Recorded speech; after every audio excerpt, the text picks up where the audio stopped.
Hi and Assalamualaikum to our esteemed audience and evaluator. We appreciate your time spent watching our presentation.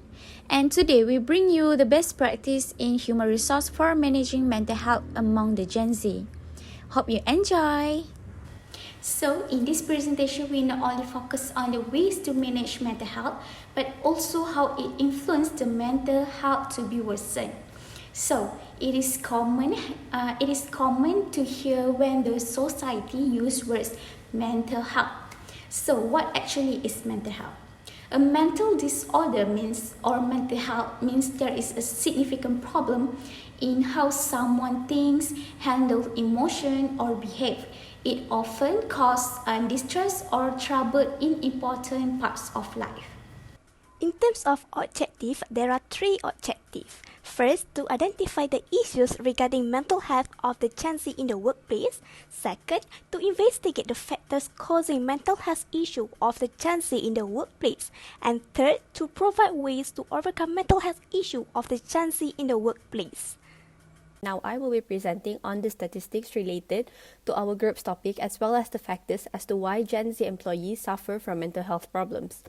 According to the statistics that we have found from a journal titled Factors Influencing Work-Related Depression, Anxiety and Stress among Malaysian fresh graduates, written by Uy Han in September 2023, he found that 55.8% of his respondents struggled with depression, whereas 80% of them struggled with anxiety and 57.5% feel stress in their workplace. There are a variety of reasons as to what plays a role in one's overall well-being.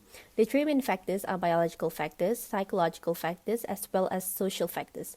Biological factors include a person's physical health, genetics, dietary and sleeping habits, as well as their age. In the case of dietary habits, it is linked to mental health because eating well helps one to feel better. For example, eating regularly stops blood sugar levels from dropping, which causes one to feel fatigued and bad-tempered. As for psychological factors, it is related to one's belief, mental health diagnosis, perceptions, and addictions. There were cases where one might take drugs when they're unhappy, stressed out, or trying to cope with problems in their workplace. For example, stimulant drugs such as cocaine can make one to feel depressed, anxious, and paranoid. Plus, cocaine can also cause previous mental health problems to recur and trigger psychosis and schizophrenia. On a side note, ecstasy users might also experience memory losses. So, lastly, social factors includes relationship, work, and culture. In this case, loneliness can negatively affect one's mental health. This leads to a downward spiral where firstly, loneliness will make it harder to connect with others, and then it will lead to them being afraid of social situation, and then make it harder for them to find joy in life and escape negative thoughts. So these are some of the main factors as to why mental health is a common occurrence, especially in Gen Z employees. So that is all from me. The next part will be explained by my friend. So we move to the next, which is impact mental health gives to employees. First is a problem with work performance. If employees are not feeling well mentally, they might not work as well, make good decisions, or get along with others at work. Second is increase of absenteeism, which is mental health problems make people miss work or even leave their jobs, which can be hard for the organization. The third is impaired decision making. Mental health challenges may impact an employee's ability to make sound decisions, leading to potential errors in tasks and projects.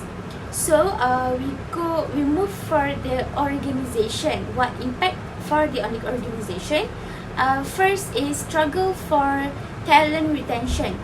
So what is about organization facing mental health challenges may find it difficult to retain talent employees to further impacting the overall strength of the workforce.